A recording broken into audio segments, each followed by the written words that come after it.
Ponorogo piye to kaya kene kuwi Madiun. Ayo Blitar to kaya Blitar. Waduh, sampean kok nyelot gedhi ngene sekolah mboten sundul ning sekolahan kan.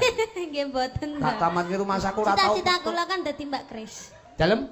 Cita-cita kula dadi Mbak Kris. Oh, Kris nyanyi ku ta? Nggih. Waduh, lha Kris nyanyi wae. Kris nyanyi tenan kok setahun kas numpak becak nu medun kok becak wis angel, becake katut. Dadi sanget bangkeane iki nggo gowedhe to. Dadi katut sak sing medal ku malah dhuwur. Lah justru malah dadi Mbak Kris niku sae lho, Om. Sae pripun? Saged dibentuk. Lho kok dibentuk piye? Niku umpami olahraga seminggu niku pun dadi awake. Pun dadi napa niku? Dadi gentong. Ya aja Nggih gentong to. dadi gitar Spanyol. Wow. Soale postur kados Mbak Kris niki lek